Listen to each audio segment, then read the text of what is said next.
This week, Ray Davidson, the program lead for Michigan's Cyber Civilian Corps, will discuss how we help the helpers, and you can too.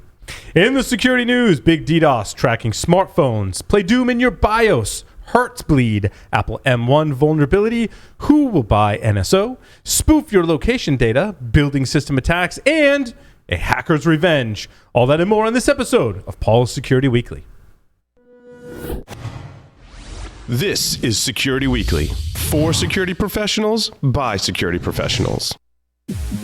Broadcasting live from G-Unit Studios in Rhode Island, it's the show where exploits run wild, packets aren't the only things getting sniffed, and the cocktails flow steady. It's Paul's Security Weekly.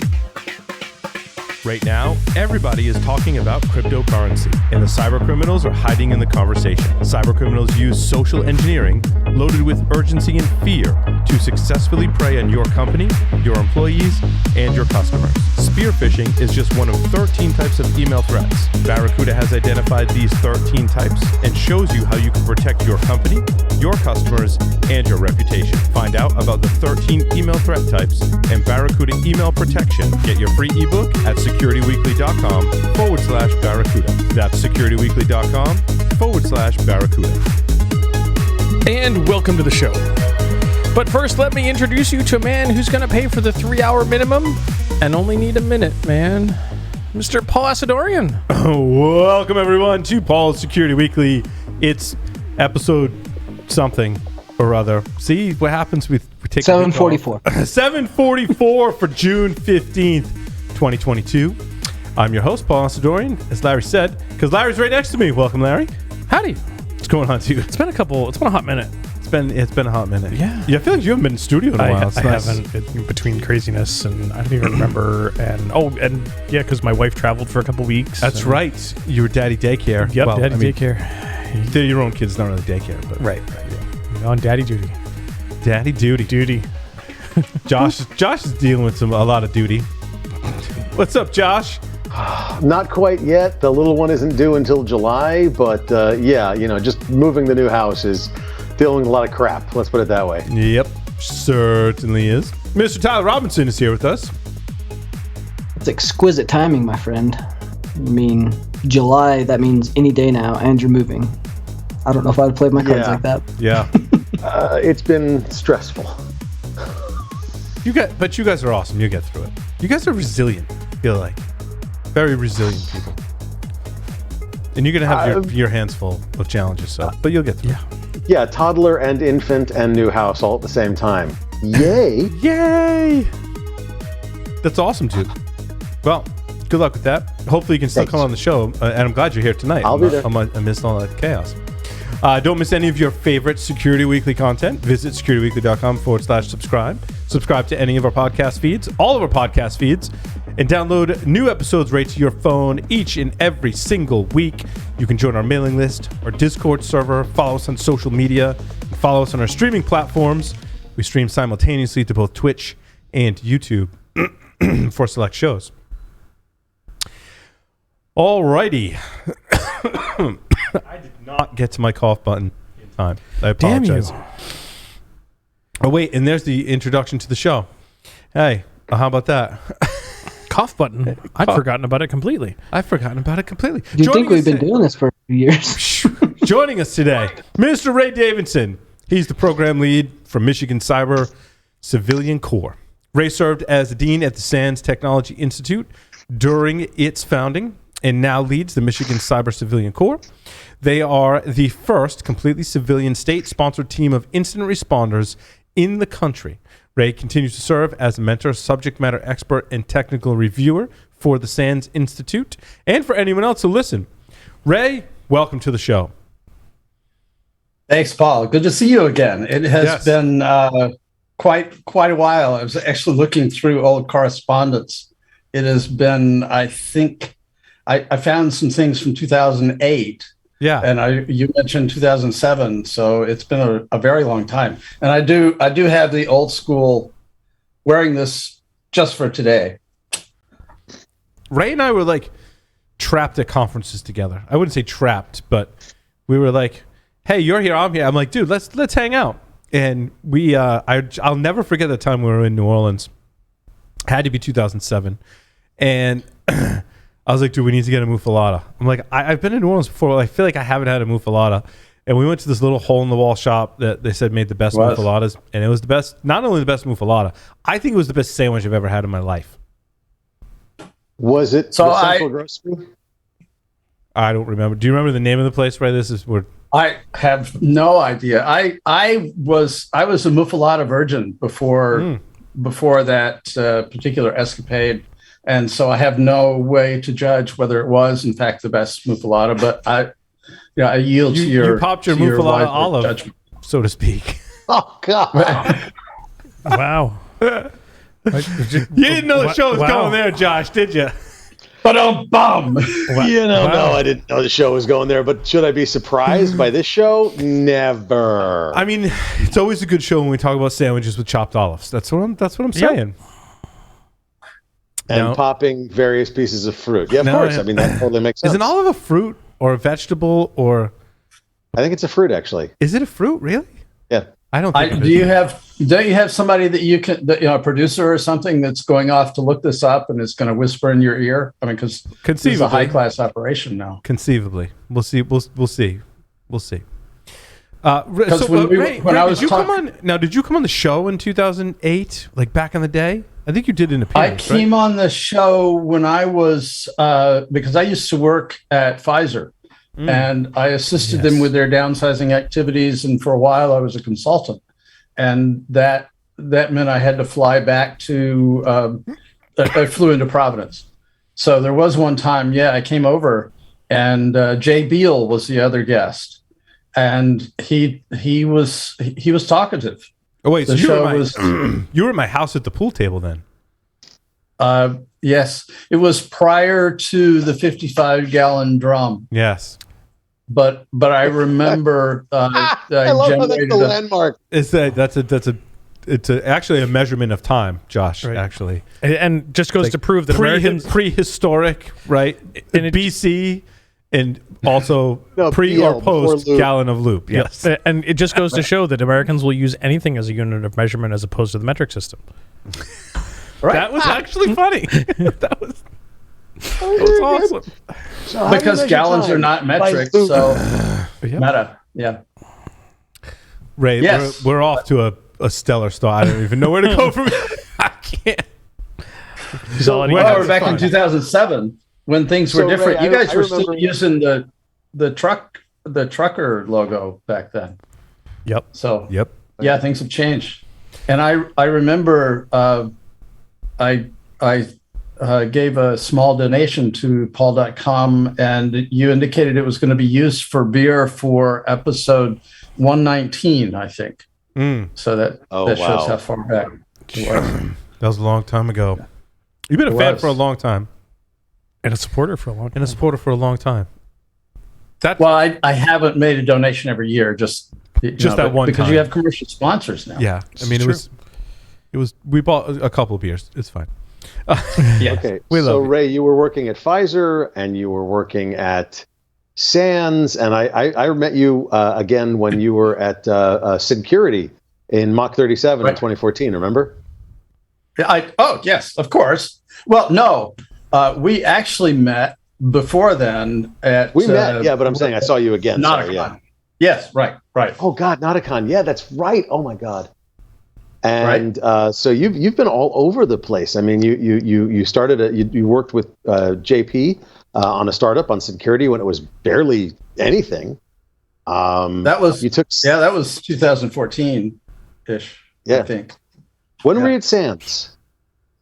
So in 2007, I was using my, I got early retirement, and they had a pretty good severance package. And so I used a lot of that. Right. Before that, go back. How did you get your start in information security and then take us up to 2007? Well, so in my start, was around 2000 because I was doing within Pfizer. It was pharmacy and Upjohn then. I mean, the part that I worked for, but there was Y2K, and I had moved from. I used to be a scientist. I used to be a pharmaceutical scientist at drug companies, and the problem with what I was doing was I was developing formulations for drugs, and drugs, when you sell them, they have to be stable on the shelf because they're not sold to the general public the day they arrive on the Walgreens shelf, right? So they have to be stable, and the way that you determine if they're stable is that you make them and you put them up on the shelf, and 2 years later you come along and you test to see if they're still what they were. So, in 2 years it's boring. So I was looking for something else interesting, and a friend of mine said you should go take a SANS class, and so I did, and I went.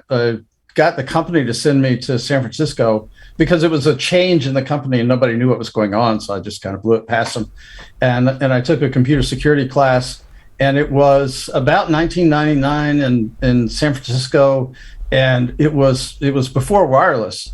And they had the internet cafe on one of the bridges between the two towers of the hotel, Mm-hmm. and there were people in the hotel on this bridge that was lit up at 2 or 3 in the morning, playing around with the stuff that they had learned in the class, and it was just awesome.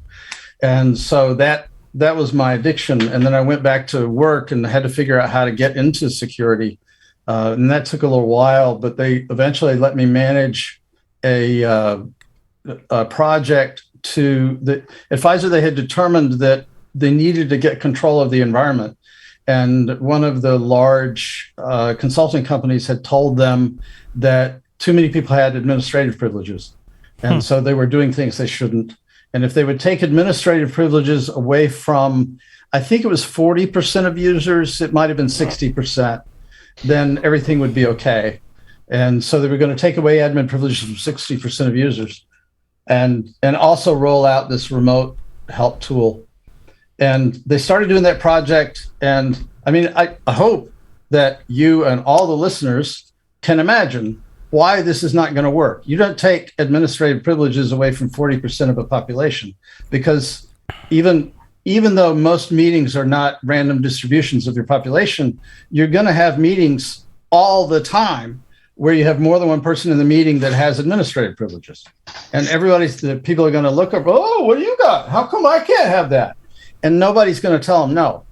So I took as a project manager, I took on that project and said, we can do this, but I want to take away admin privileges from 90% of users. And this is going to be hard. So you have to give me the support. And I want also a customer satisfaction measurement. And I want success to be 85% of people say it didn't suck. Because after all, we're taking stuff away from them, and sometimes they're not going to get back all the software that they had because they don't have licenses for it. But we made it, and it was cool. So that was kind of how I got in. Because that's a security thing, right? That's getting more control over the environment.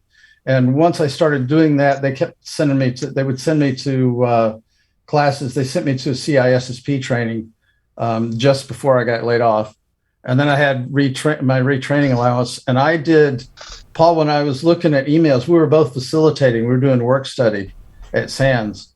And I think I did a dozen work study classes, because I had, at that time, you could pay $500 and I think it was $500 for the class, but you had to go a day early, and you had to pay the hotel and everything like that. So you could do a SANS class as work study for about I was doing them for $3,000 ish. So I did a bunch, and I proved that I was valuable. And then I tweeted a lot, and I got a job teaching. This is just, I never got a job as a security analyst or anything. So it just goes to show that teachers don't necessarily know how to do anything. I got a job as a professor. Hey, you're capable. Well, I was going to say, you were a professor for a while? I was a professor at a regional campus of Purdue. That's where I got my PhD. I was going to say, you also, I remember you had my PhD in chemical engineering. Oh, okay. So you're chemical engineer, and then you taught for a while at a college, right? I did. I got my PhD in '85, and it was, I think, '82. I guess I could say I got my start in computer security in '82, when at Purdue they installed a bunch of 3270 terminals, and we had some VAXs. We all had to learn Unix 4.2, and our version of security was making sure to lock your terminal so that somebody wouldn't put an ASCII text version of pornography on your .profile. So when you logged on, it would be scrolling. Larry. Don't get me. Yeah, exactly. That was all of us, Josh. Come on now. Yeah, right. No. It was Larry. Larry started. Probably. So I was a professor for a while, and then I was commuting. I live in Kalamazoo, Michigan, and that campus was 2 hours away. So I was driving over on Sunday night, doing classes for 4 days, and then driving home. I was staying in the Red Roof Inn. And it was okay, but hold on. Did you say you stayed at the Red Roof Inn? It doesn't sound very fabulous, right? No, it was not fabulous. It wasn't, but it was okay. I mean, and they knew me. Once when I was working out there in wherever that is you live, Rhode Island, Connecticut. Yeah. I used to stay at a Hyatt place. I used to stay at the same place all the time. I mean, the Red Roof Inn is not as nice, but when they know you, it's nice. Mm. But I quit doing that because the commute sucked. And then it wasn't long after that Stephen Northcutt called me and said that he had always wanted to start a master's program. Mm. And Alan Paller had said, okay, the time is finally right. You can do this.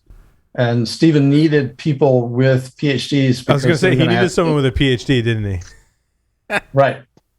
Exactly. So, this is a little... that line from The Force Awakens. You need a pilot. I need a pilot. Right? So I worked there, and we created the master's program for SANS, which is a pretty cool thing. But they got accreditation, and they didn't need any pilots anymore. So right. So I went back to Michigan, and I was looking for things to do, and there was this volunteer program, and I can talk about that. If you want. Yeah, I mean that's a great way to make a living is the volunteer program. I do. I'm a contractor for the state of Michigan. They pay me as a public servant, like a SOC analyst, I think, and it's not a lot. But I'm old. I'm pretty close to retirement, so you're not that old. You're not that old. But all you're like roads 56, 70, somewhere in there. I don't know. But all roads led back to Michigan. Now, how did you find this program? Tell us about it, Ray, because I think this is really interesting. You and I were chatting about this. So at the time, I don't even remember how I found out about it. There was, but I was definitely looking for cyber things to do, places to put my talents in, so I wouldn't get into too much trouble. I was not entirely successful, but there was this volunteer program where the idea was that the state knew at the time. Our governor was Snyder, who you might have heard of for other things, but he used to work at Dell. Was that the HTML view source thing? Was that Michigan? No, that was Missouri. Missouri, okay. But M State, yeah, so close, but no. It's actually our Governor Snyder was actually really technically savvy. Yeah. And, in creating this program, it doesn't surprise me that exactly. Right.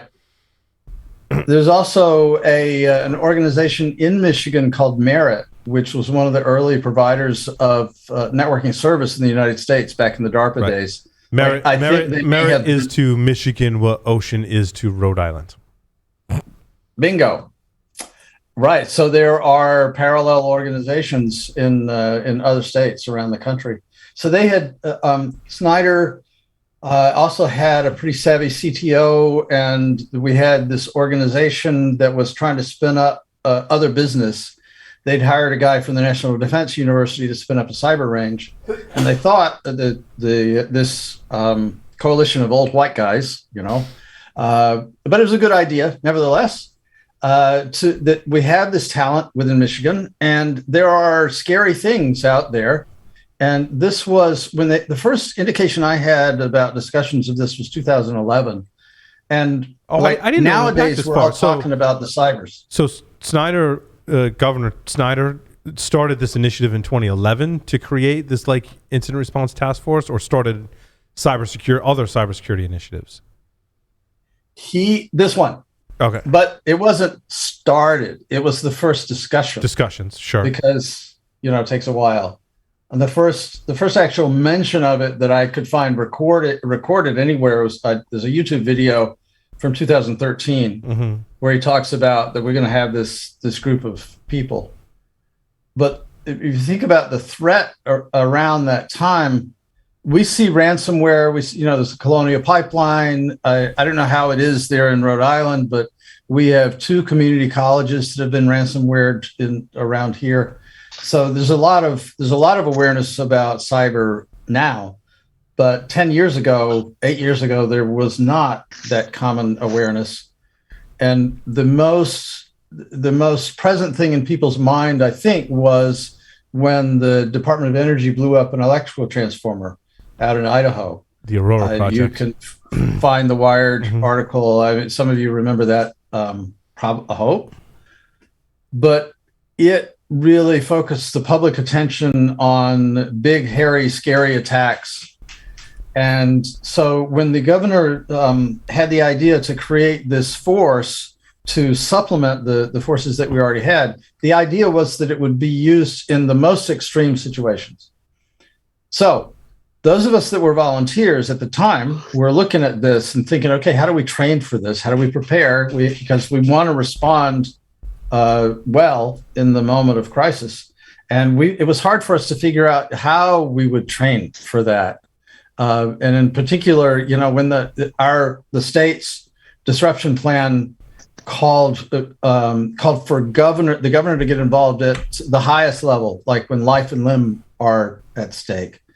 And I just don't think they're going to be wanting amateurs to come in and do be at the coal face, as it were, on the command line. We could be handing out water bottles and be supportive, but it's just very difficult to figure out how we're going to train for something like that, other than generally.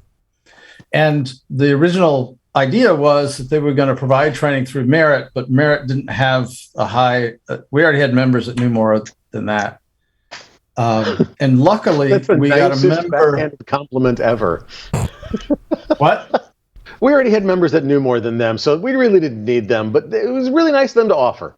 So, but they started see. This is the thing. This is the problem I have. I don't want to cast aspersions on anybody. We need everybody at all levels of technical expertise, and in fact, I'm trying to lower the bar now that we raised it. But we did have a member that was the assistant security director at one of the power companies in Michigan. And when the chief security officer from Michigan left, because there's turnover every 4 years, because the CIO is a political appointee and everybody under that, they leave. So there was an early change. And the assistant director of security at Consumers Power, which is one of the major power companies in Michigan, was seconded over to the state of Michigan to be our interim chief security officer. He was also a member of the Michigan Cybersecurity Corps in this early days, and he understood the problem.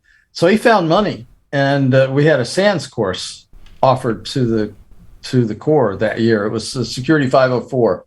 Which is the basic ethical hacking class, which tells you the incident response process generally, right? Pick, Earl, prevent, so identify. When was the task contain. force? When was this task force created? Right. Sorry, I'm having, because Aurora generator test was 2007, right? I'm just trying. My timeline's all messed up. Right, and the thing is that. I don't know how exactly to tell the story, but things have accelerated since then. So it's no surprise that it took from 2007 to get attention. But we got So we did our first training, I believe, in 2016. Okay. And at that point, somebody realized that if we're going to be responding to incidents, we're a state organization, we need to have legal authorization. So they engaged our legal analysts to help to find a legislator who would sponsor legislation that would allow us to respond. And so then now that was very interesting. I don't know anything about legislation, but fortunately there are people at the state that do this kind of thing all the time. And so we got a law passed called the Michigan Cyber Civilian Act, which I think is linked on the page. And that has now been copied by, there's some text from that shows up in the act in Texas. So Texas now has a virtual incident response team, I think they're called. That's really cool. I'm looking at Josh's reaction to that, right? Like I don't want to let that go without highlighting how important that is, that there was legislation passed in a state that serves now as a model for creating a formalized incident response program for municipalities in a state in this nation. But my question is that Michigan did it on a state level. Texas did it on a municipal level? Did I misunderstand? No. Texas did it. If you look up virtual incident response team, volunteer incident response team, VIRT, like virtual. They wouldn't call it. I gather that I've talked to them, and I gather that their National Guard didn't want them to call it a corps of any type. There's politics everywhere, and the organization is different in Texas because the state government, like in Texas, the IT is very, very decentralized.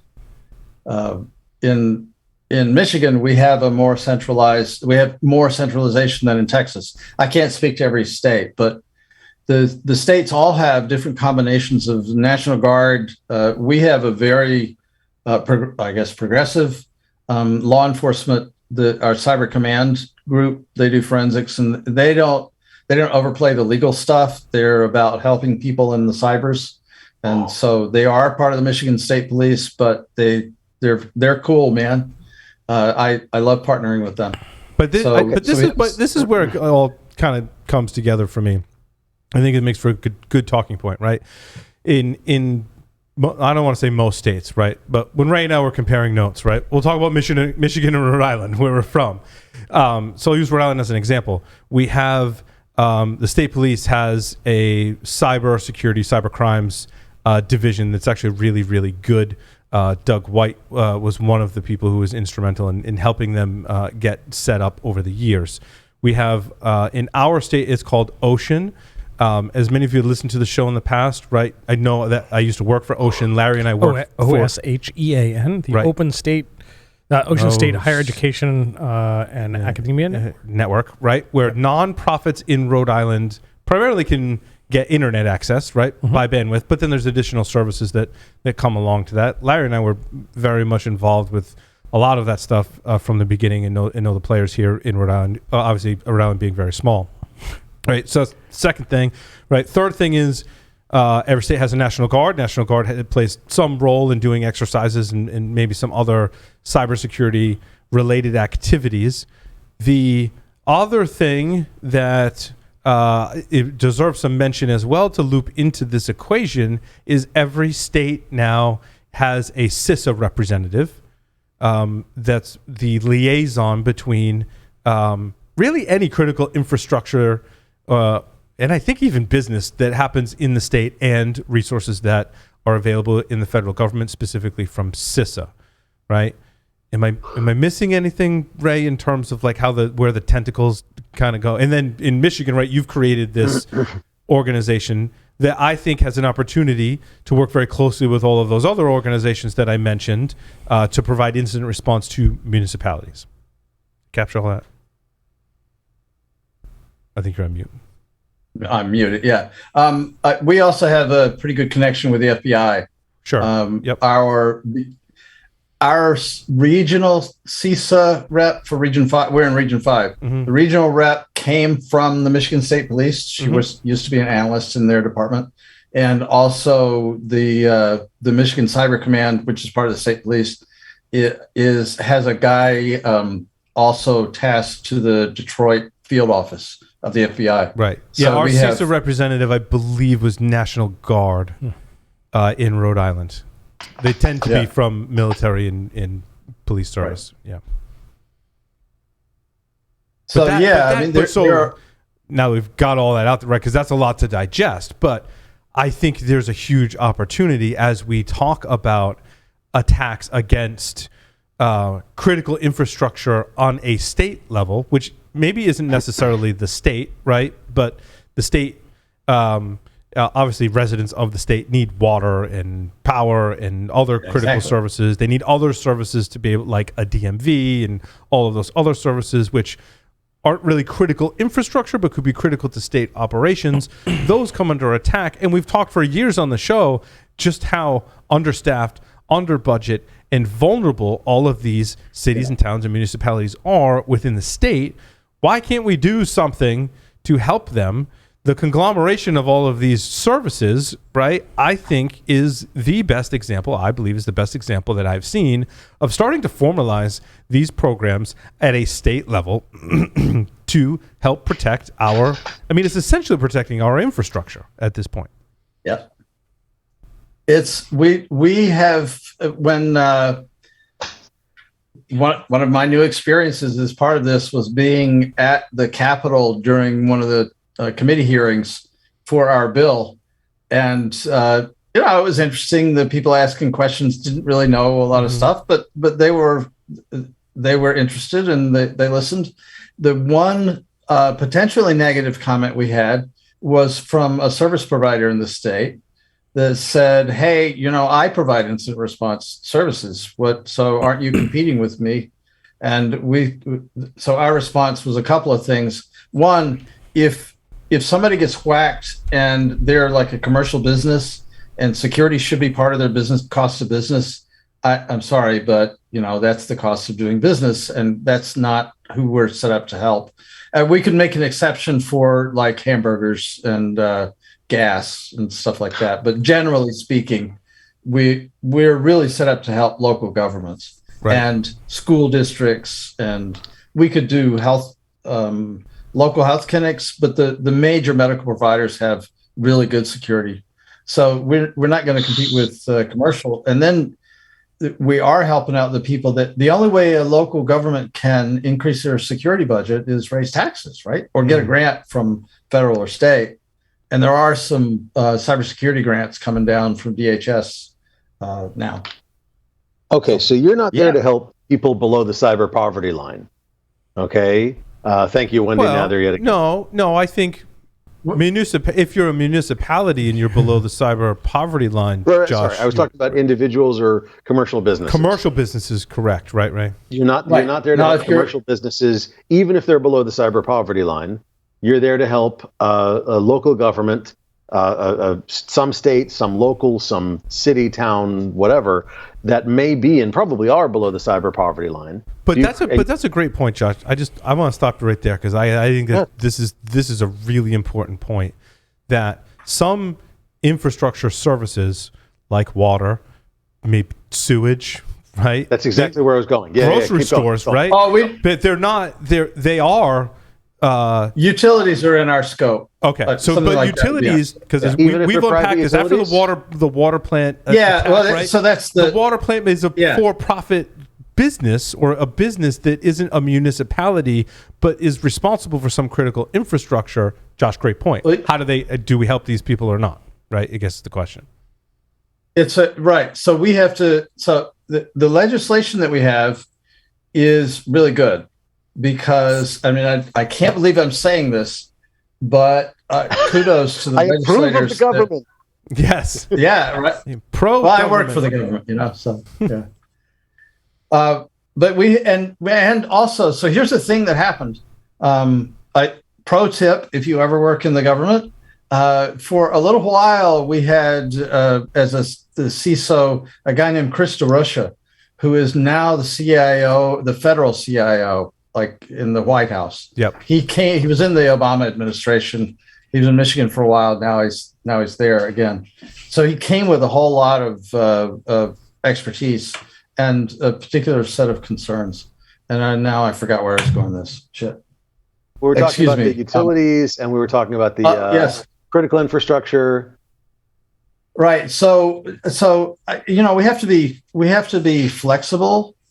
It's like if people depend on it, we're gonna have to do something. And the Colonial Pipeline thing was a really good example of, yes, we really are concentrated on municipalities and local public services, but in a case like that, you want to mobilize everybody.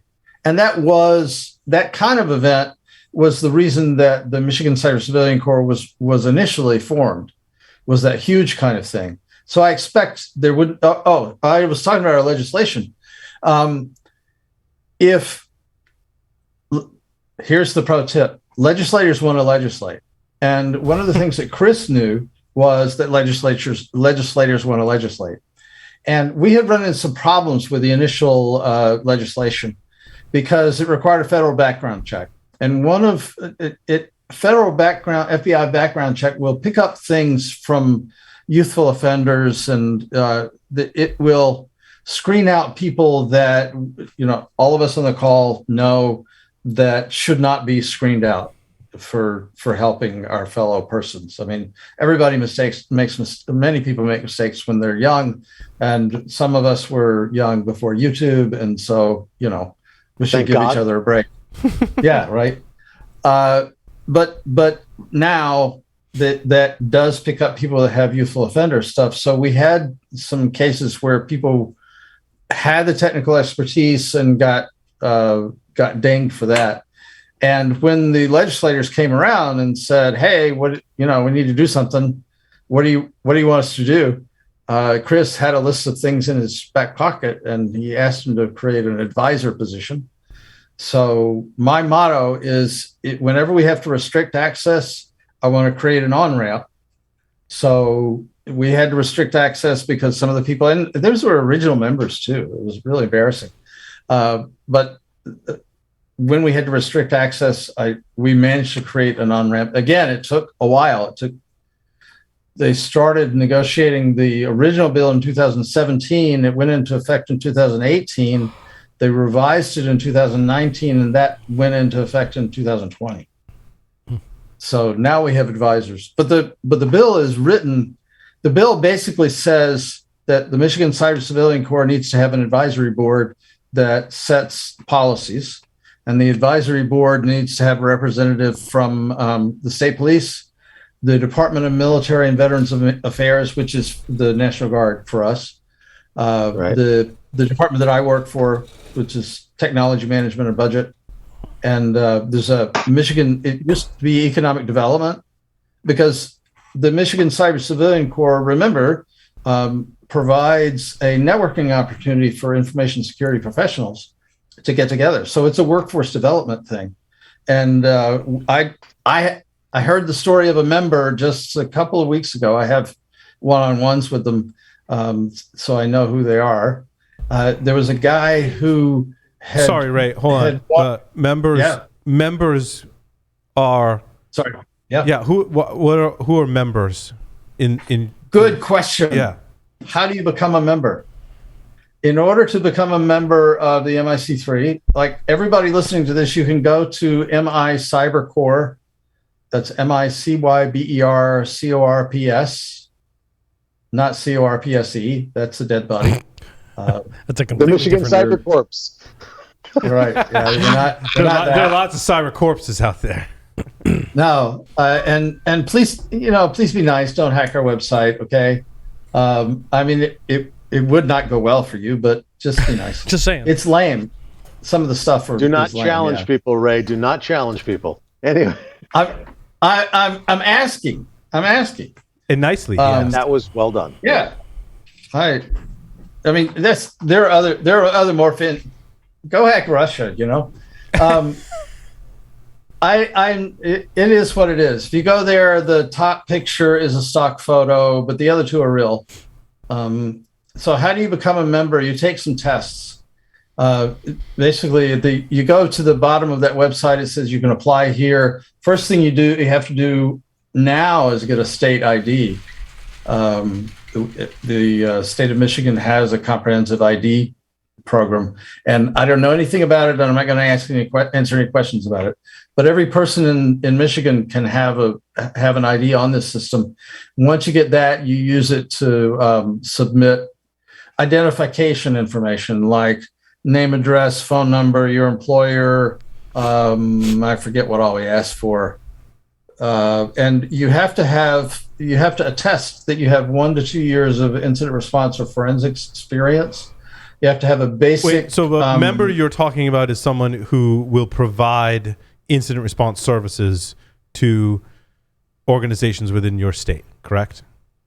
Correct. Is there a member model for organizations within your state? In other words, if there's a, I don't know, sewage treatment plant, right, that's an organization, can they apply to be a member of this, or do they just kind of ad hoc come to you and say, like, hey, I've been hacked, I need help? It's a good question. It's a good question. The core itself is just individuals. It's just people that sign up to be responders, and the responders don't choose where they respond. The state just sends them. But your question is a good one, and the whole question of commercial below the cybersecurity poverty level. How do we address that? And as we've been doing reactive responses, it is it's obvious that if you could just get people to take RDP off the internet and do hardware inventories, and you would do some proactive things, we wouldn't be responding so frequently. And couldn't we raise awareness and help people do assessments prior to getting attacked and all of those proactive things? Right, but like, with Ocean, we signed people on as members, right? And there was an application process that signed an organization like a college or university on as an Ocean member. Does it work like that for the MIC? Merit works like that. Yep. Okay, but not not the MIC3. Like basically, I get hacked and I'm like, I need help, and I call Ray, or I'm sure there's a more formal way to do that. Right? Like I call Ray and I'm like, Ray, we need to send some people out. Well, it may be. I don't know. Merit may provide incident response services themselves, as a business, but the Cyber Core is, and there are incident response people, and there are people that run SOCs, MSSPs. Mm-hmm. We have in Michigan, there are 2,000 entities that include municipal governments, school districts, mm-hmm. and those sorts of things, governmental agencies that have IT that need to be secure. Mm-hmm. And of those 2,500 of them are managed by a managed security service provider. So 500 already have services. The other 1,500, if they have an incident, can contact. I say you, but the organization. Yeah. If more than 3 contact us, we're hosed. At a time. That's an interesting problem, right? Is how do you continue to get funding and scale so that you can provide services to those 50. Well, but we can never scale to the necessary scale. So we have to have the proactive, and that what you're talking about with Ocean, people that sign up to be part of like a consortium. Mm-hmm. We now have a program called Cyber Partners, which is where right now it's limited to local governments, not for response, but just to prepare for being attacked, and also for the audits that are common to all local governments mm-hmm. that are a security thing. Because if you're a local government, you have a connection for child support and for the law enforcement investigation network, LEAN. I see. Yeah, so you're like one of those, basically a resource to them, not a formal membership. Right. But the partnership thing is interesting because I would think that are we calling it MIC3? Is that how you said it? Yeah. It is the MIC3, yeah. MIC3 could form partnerships maybe with cybersecurity businesses in the state of Michigan to kind of be on call maybe at a free or reduced rate to provide those. I'm sure you could. Right. And we have... on the Cyber Partners side, it was started as like a CISO as a service kind of idea, and that would be a place that has no IT, and particularly with local government where they're regulated, they don't have a choice; they have to respond to audits, and so they had to figure out how to streamline that.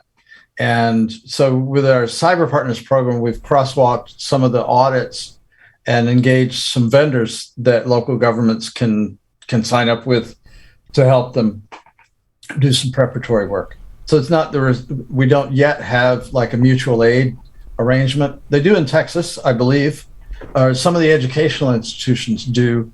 And there was a multi-site ransomware incident in Texas where they scrambled a bunch of the intermediate or school district IT folks, and I think some National Guard and probably some state police, but various different types of responders. I don't know when you ask people questions about these things, like who called who and how did these people know to do what. It's hard to find details.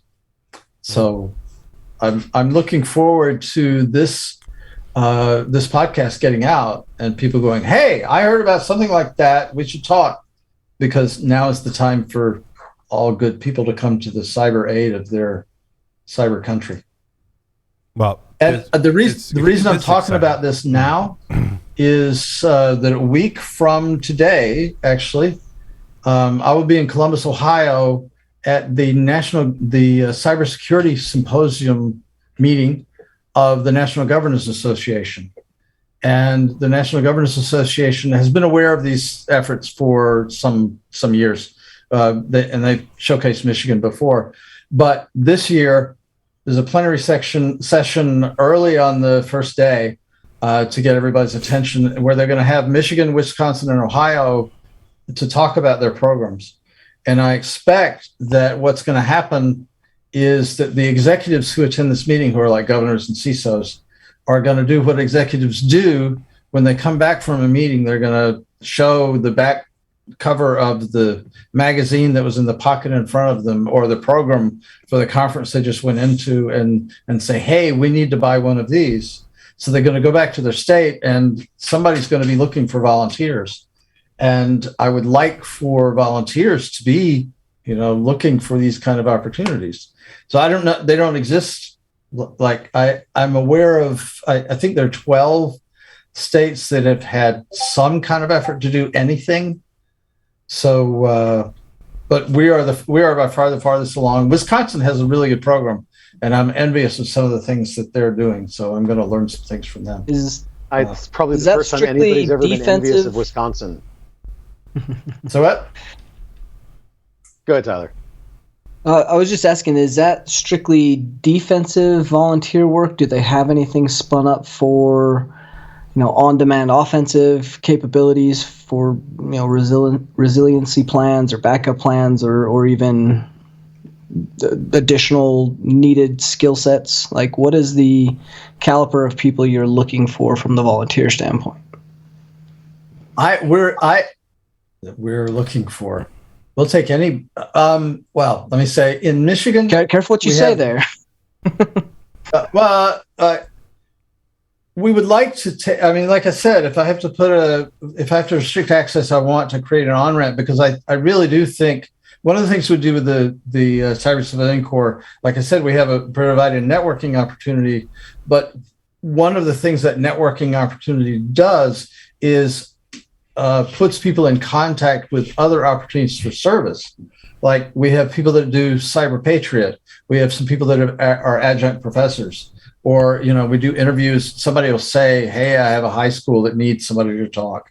We InfraGard Paul is another organization that could be mentioned. Depends on how InfraGard is in one's state. Sometimes InfraGard is a good group. So, sometimes InfraGard's a good group. Sometimes they're total jackasses, Yeah, but that's the case for ISSA, ISACA, the local chapters, the DEF CON group. It's, you got to use what you have. And that's why it is, there's not one size fits all and all of that. They originally, there's a thought that we could do crawl, walk, run. When we were talking at the meeting. Is that your mic, Ray? Is it? Yeah, we call that siloning. Usually it's a USB mic and you unplug it, plug it back in, and it goes away. Usually it's willy-nilly. Yeah, I'll plug it back in. That's why USB mics should die. Yeah, that was a camera. It's the other one went right? away. Yeah, it went away. Yeah, right. Something went away. Yep, camera went away too, but the noise went away.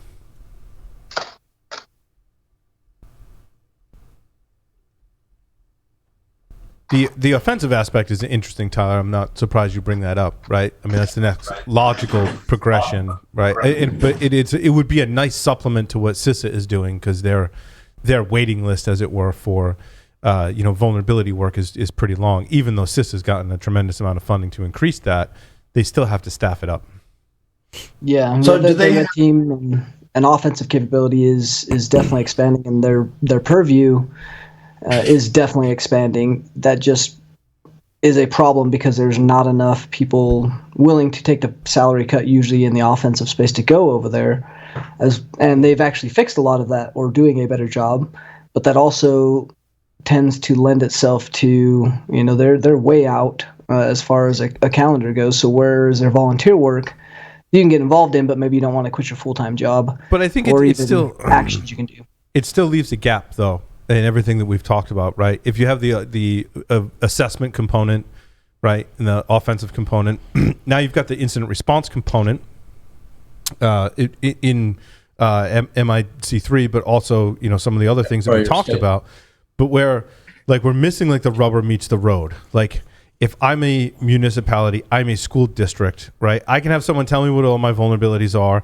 I can have help if I get hacked. But how do I get secure? Where are the resources where they can actually get something implemented? Because as we know, I don't want to pick on school districts, right? But many school districts have one IT person supporting, right? And you pick any... But you would know, right? I'll pick on Rhode Island, right? Any city or town... likely that entire city or town, school districts included, probably have one IT person. Now, they might be split in different ways, but all of these public services are resource constrained, and that's still going to breed the need for instant response because the remediation isn't happening, and it's going to breed vulnerabilities are present because the actual rubber's not meeting the road to improve some of these services. So I think for me, that's the next step, Ray. And I think what you've done is amazing. Passing laws to create this organization is just truly impressive. I think we need to keep pressing, right? We can't let our foot off the gas. We need to be able to now go in and say, oh, by the way, there are programs where you can get help to actually secure your stuff so you don't have to do incident response, so that you can get cleaner vulnerability assessments when provided. Yeah, I think the bar for adding value is sufficiently low that where most rural local IT departments don't really need a customized pen test. If they would go through the CISA vulnerability catalog, and turn off RDP and maybe implement MFA, that would be huge for them. Yes. Crap. All right. I'll switch the mic. That would be awesome. Ray, can you karaoke Intergalactic for us? Come on. You know you want to. Intergalactic planetary.